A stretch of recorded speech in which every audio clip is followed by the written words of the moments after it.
Cinema super, చూస్తే తెలుస్తుంది. Director creativity super. ఎక్కడ దొబ్బాడు?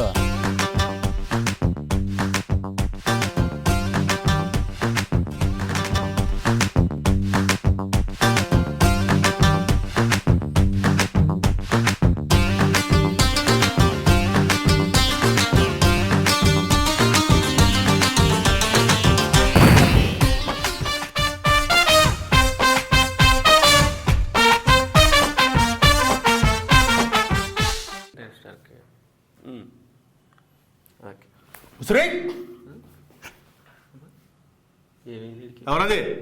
బాబు బాబు ఎర్రబాబు నల్లబాబు తప్పుకో, గొడవ చెక్కు. నేను ఎవరాని కోసం వెతుకుతున్నాను. ఇటు కళ్ళకు గంతలు కట్టుకుని ఒరే ఎవరాని కోసం ఎవడని ఇదే శుభ్రంగా తలదూకుని మంచి ప్యాషన్ ఫుల్ గా తయారు వెళ్తారు. రేయ్, రోజులు మారిపోయి ఇదివరకుల్లో ఎవరాని కళలు రాకమాడు ఎలా ఉంటాడు తెలుసా? ఇదివరకంటే గుర్రం మీద వచ్చి కత్తులు పట్టుకుని ఆడుకుండేవాడు. ఇప్పుడు అలా కాదు, ఇలా కళ్ళు లేకుండా కత్తులు పట్టుకుని ఎవడని వస్తే ముందుగానే గమనించి అని అటాక్ చేసేది. ఆడే కళల యువరాకుమారుడు. ఒరే ఆయన ఎవరిని అటాక్ చేస్తానని నన్ను నువ్వు అటాక్ చేసాడు ఏం బాగోలేదురా.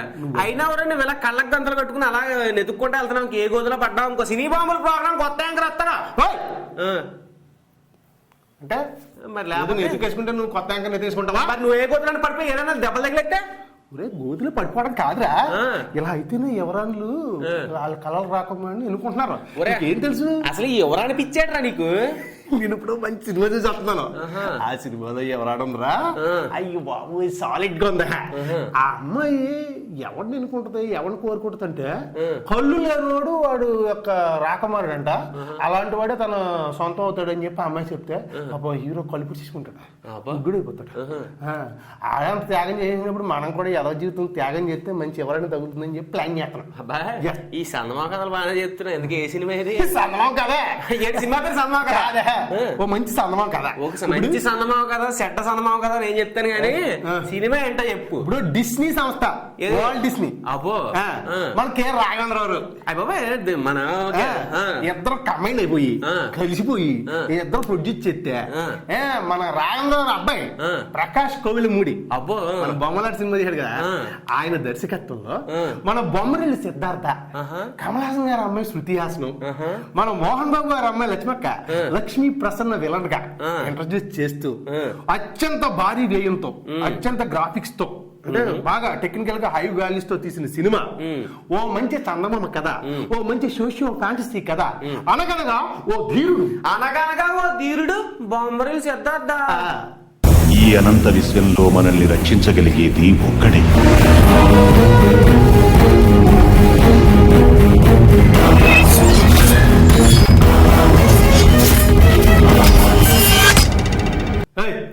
బొమ్మరిల్లి సిద్ధార్థ హీరోగా అనగనగా ధీరుడు అని ఎటకనంగా మాడతాండి. అబ్బాయి ఎట్టకారం కాదు.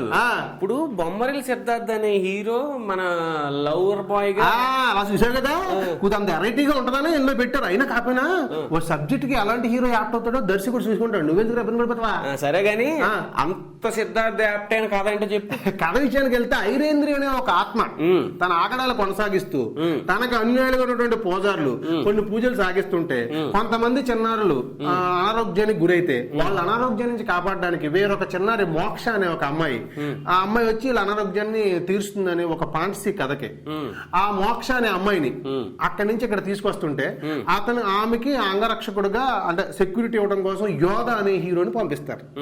అతను కళ్ళు లేనివాడు అనమాట. కళ్ళు అతనికి ఎందుకు లేవని ఫ్లాష్ బ్యాక్ ఓపెన్ చేస్తే ఒక చిన్న ఉపకథ. ఈ ఐరేంద్ర వంశానికి చెందిన ఒక అమ్మాయి, ఆ అమ్మాయి హీరోయిన్, ఆ అమ్మాయి అతను ప్రేమిస్తుంది. దీన్ని ప్రేమించడానికి కారణం ఏంటంటే ఆమె జాతకంలో కళ్ళు లేని యువరాజు నీకు సొంతం అవుతాడని చెప్పి ఆమె జాతకంలో ఉంటుంది. దానికోసం దాన్ని నమ్మిన హీరో కళ్ళు లేకుండా ఉంటే నిజంగానే అతని కళ్ళు ఒక సిచ్యువేషన్ లో పోవడం జరుగుతుంది. అలాగే గుడ్డివాడైన యోధుడు ఈ అమ్మాయి మోక్షకి తోడుగా ఉంటూ ఈ పిల్లల దగ్గర చేర్చే ప్రక్రియలో ఐరేంద్ర తన శక్తియుక్తులన్నిటి ఉపయోగించి యోధాన్ని తప్పించి ఈ చిన్నారిని తన సొంతం చేసుకుని ఆ అమ్మాయి యొక్క రక్తంతో రక్తాభిషేకం చేసి తనకు ఒక రూపం తెచ్చుకోవాలని చెప్పి ప్రయత్నం చేస్తుంది.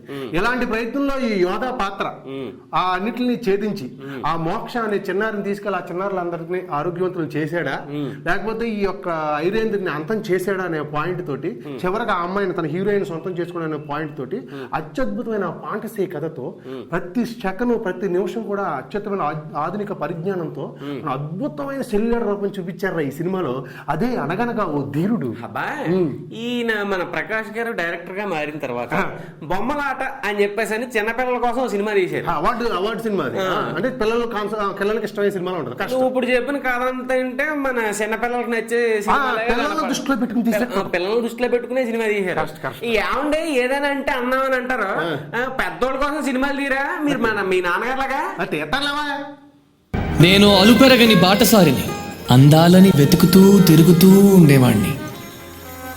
మితిమీరిన ప్రేమ ప్రాణాలకే ముప్పు. ఆ విషయం కాలమే నిర్ణయిస్తుంది. సంకల్పం ఉంటే చూపిస్తుంది.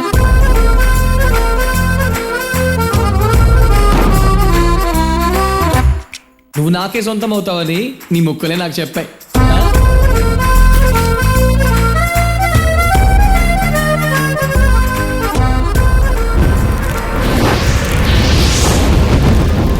అసలు ఐరేంద్రికి ప్రియకి సంబంధం ఏంటి?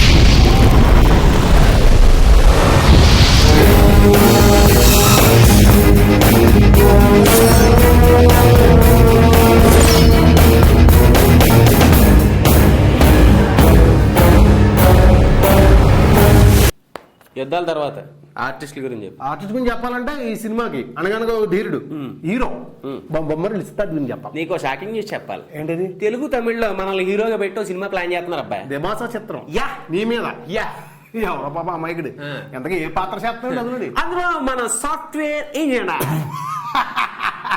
నువ్వు సాఫ్ట్వేర్ ఇంజనీర్ దొంగలు కొట్టి వాళ్ళు ఉంటావు. మరి ధీరుడు సిద్ధార్థ అయినప్పుడు నేను సాఫ్ట్వేర్ ఇంజనీర్ క్యారెక్టర్ చేస్తే తప్ప. ఇప్పుడు అనగనగా ధీరుడు సిద్ధార్థ చేయడం నీ బాగా అవునా? పెర్ఫార్మెన్స్ బాగానే చేస్తారు. కాకపోతే ధీరుడు అంటే కొన్ని ఉంటాయి, ఐదేమో అతనికి అవ్వలేదు అంటున్నావా? అడ్జస్ట్ అవ్వ. ఆ తర్వాత మరి ముఖ్యంగా ఈ సినిమాలో హీరోయిన్ గా చేసినటువంటి అమ్మాయి గురించి ప్రత్యేకించి చెప్పాలి. ఎందుకంటే మన కమల్ హాసన్ గారు అమ్మాయి శృతి హాసన్ తెలుగు తెరకు పరిచయం చేశారు. అమ్మాయి నిలువెత్తి అన్నవరా, అందాల బొమ్మ, అద్భుతమైన పెర్ఫార్మర్. అబ్బా అమ్మాయిని చెప్తాను నేను అర్జెంట్ గా మెడ్రాస్ వెళ్ళి కమల్ హాసన్ గారిని కలుద్దాం అనుకుంటున్నాను. ఏం లేదు, ఏమంటే మీరు ప్రకాష్ గారి డైరెక్షన్ లో కన్నా నాన్నగారు రాఘవేంద్రరావు గారి డైరెక్షన్ లో మీ అమ్మాయిని హీరోయిన్ గా ఇంట్రడ్యూస్ చేసి ఉంటే ఆ సినిమా రిలీజ్ అయిన వెంటనే 3 కోట్లు హీరోయిన్ అయిపోయిండు అని చెప్దాం అనుకుంటున్నాను. రాఘవేంద్ర గారు ఫోకస్ బాగుంటుందనా?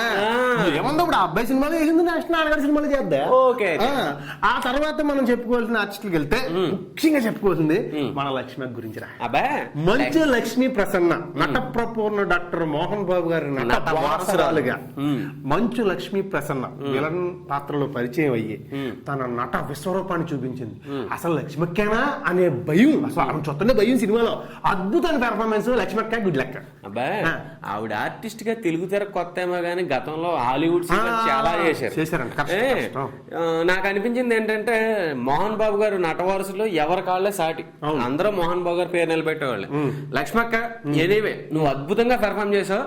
కాకపోతే కొంచెం తెలుగు టెక్షన్ కొంచెం కేర్ తీసుకుంటే డబ్బింగ్ లో అలా పలకలేదని కొంచెం విమర్శ ఉంది. నెక్స్ట్ సినిమాకి నువ్వు కుమ్మేది ఎంత ఈ విషయంలో మరి గ్రేట్ రా.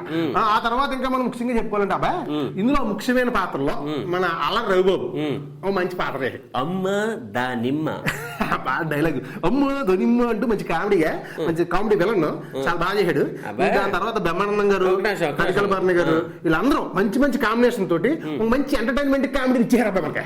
ఏదైనా అబ్బాయి ఇప్పుడు ఫ్యామిలీస్ తో సినిమాకి వెళ్ళి ఇటువంటి సినిమాలకి ఇటువంటి ద్వందార్థాలు వచ్చే డైలాగులు పెట్టడం అవసరమా అంటే కామెడీ కోసం వెళ్తున్నారు ఏదో. కానీ ఇంకొకటి కూడా చెప్పాలి. ఏంటది? తెలుగు సినిమా అంతర్జాతీయ స్థాయికి వెళ్ళినా సరే ఇంత అద్భుతమైన సినిమాలు తీస్తున్నారు.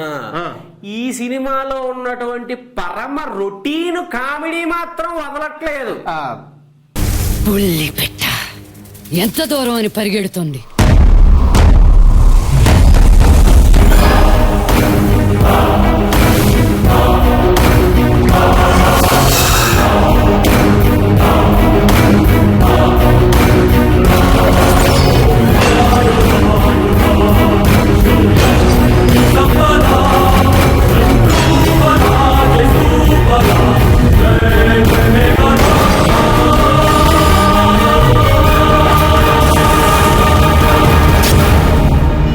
మొదలు పెడతా. రండి రండి.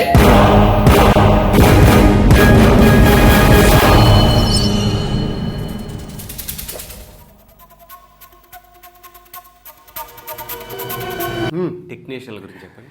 ఈ అనగనగా ఓ ధీరుడు టెక్నీషియన్ గురించి చెప్పాలంటే చెప్పాలంటే మనం ఫస్ట్ గా చెప్పుకోవాల్సింది ఈ చిత్ర కెమెరామెన్ డైరెక్టర్ ఆఫ్ ఫోటోగ్రఫీ సౌందర్య రాజన్ గురించి చెప్పాలి. అబ్బాయి సౌందర్య రాజన్ అద్భుతంగా ఫోటోగ్రఫీ చేస్తాడనే కదా మెడ్రాస్ నుంచి తీసుకొచ్చి పెట్టుకున్నారు. ఎనీవే సౌందర్య రాజన్ గారు మీకు మంచి పేరు వచ్చింది, ఆల్ ద బెస్ట్. ఈ సినిమాకి ఆయన ప్రాణం అద్భుతంగా రూపొందించాడు, ఆయన మనం ప్రత్యేకంగా అభినందనలు అండి. ఆ తర్వాత ఈ సినిమాకి మ్యూజిక్ నలుగురు అందించారు అబ్బాయి. అబ్బో నలుగురా? సలీం సులేమాన్ అని ఆయన, ఓకే. దాని తర్వాత మన ఎంఎం కేర్వాణి గారు, తర్వాత కోటి గారు, తర్వాత మిక్కీ జే మేయర్. ఎవరి మట్టుకాలు విభిన్నమైన బాణీని అందిస్తూ విభిన్నమైన మ్యూజిక్ ని అందిస్తూ సలీం సులేమాన్ ఇచ్చిన ఆర్ఆర్ని ప్రత్యేకంగా మనం చెప్పుకోవాలి. ఎనివే ఈ సినిమాకి సంగీతం ప్రాణం అని అన్నారో ఏమో నాకు తెలియదు, కానీ ఈ సినిమాకి నిజంగా సంగీతమే ప్రాణం అయింది. అబ్బాయి మంది ఎక్కువైతే మజ్జిగ పలసన అయిపోవాలి కదా అబ్బాయి. కానీ ఇక్కడ అలా కాదు, ఆయన చెక్కకుండా బెమ్మనంగా చేశారు. మజ్జిగ పలసన అవ్వలేదట, సెగ్గానే ఉందట. కరెక్ట్ అండి. ఆ తర్వాత ఈ చిత్ర నిర్మాణం అబోధి ఎంటర్టైన్మెంట్స్ అండ్ వాల్ట్ డిస్నీ సంస్థ నిర్మించగా మన ప్రసాద్ దేవినేని అండ్ ప్రకాష్ కోవలిమూడి నిర్మాతలుగా కె రాఘవేంద్రరావు సమర్పణలో మనకి అందించడం జరిగింది. ఓ అద్భుత చిత్రాన్ని ఇంతమంది ప్రముఖులు కలిసి మనకి అందించడం నిజంగా మనం అభినందించాలి. అబ్బాయి నిజంగా వాల్ట్ డిస్నీ లాంటి సంస్థ తెలుగులో సినిమా నిర్మించాలి అని వచ్చినందుకు వాళ్ళని ప్రత్యేకంగా అభినందించాలి. రెడ్ కార్పెట్ తో వెల్కమ్ మరిన్ని మంచి సినిమాలు తీయాలని కోరుకోవాలి. అలాగే రాఘవేంద్రరావు గారు ఆయన కూడా అభినందించాలి. కాకపోతే డైరెక్టర్ ప్రకాష్ ఒక అంటే తన చిన్న పిల్లల్ని ఎంటర్టైన్ చేయాలని చెప్పేసి అని సినిమా తీశారు. అంటే తనలో ఉండేటటువంటి అంటే ప్రతి ఒక్క దర్శకుడు తను ఎలాంటి సినిమాలు చూడాలనుకుంటాడో అలాంటి సినిమాలనే మాక్సిమం పిక్చరైజ్ చేయడానికి ట్రై చేస్తారు. దాన్ని మనం తప్పు పట్టం. కాకపోతే మనం కోరుకునేది ఏంటంటే రాఘవేంద్రరావు గారి అభిమానులుగా ప్రకాష్ కోవెలమూడి అతి త్వరలోనే ఒక కమర్షియల్ సినిమాతో మన ముందుకు వస్తాడని నేనైతే రాఘవేంద్రరావు లాంటి ఒక అద్భుతమైన సినిమాలు తీయాలని, కమర్షియల్ సినిమాలు తీయాలి, అలాంటి సినిమాతో మన ముందుకు వస్తాడని నేను ఎదురు చూస్తున్నాను. అబ్బాయి ఫోన్ వచ్చింది. హలో, మళ్ళీ రా వెళ్ళిపోక. సో మనోడు చెప్పినట్టండి, ప్రకాష్ కోవెలమూడి ఒక ఆలోచనకి, తన యొక్క ఆ అద్భుతమైన విజన్కి ఎంతమంది పెద్దలు కలిసి ఆ తెర రూపం కల్పించడానికి ప్రయత్నించినందుకు నిజంగా మీరు అందరినీ అభినందించాలి. ఓ చందమామ కథని తెర మీద చూడటం నిజంగా ఆనందమేనండి.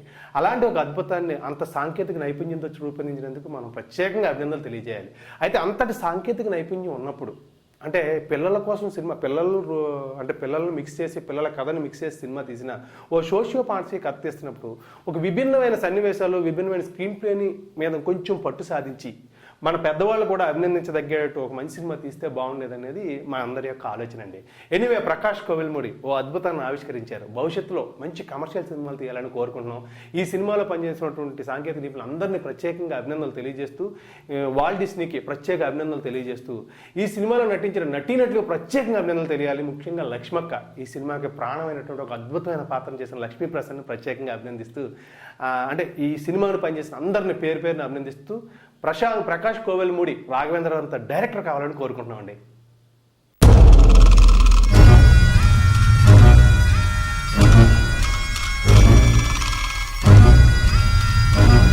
సర్పశక్తి మహాశక్తిగా ఆవిర్భవించాలి.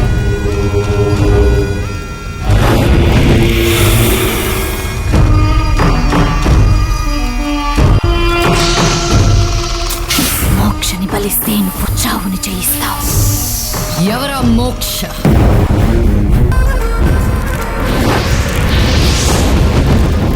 అసలు ఐరేంద్రికి ప్రియకి సంబంధం ఏంటి?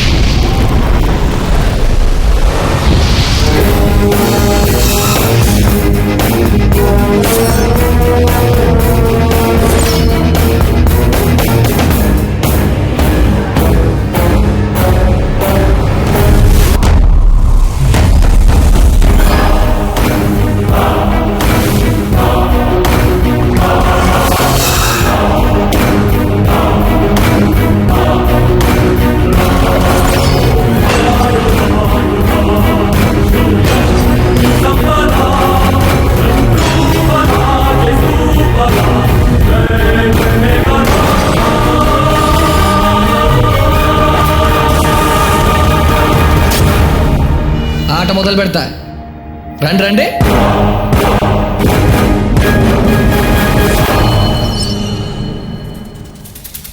సినిమా సూపర్, చూస్తే తెలుస్తుంది. Director creativity super. ఎక్కడ దొబ్బాడు?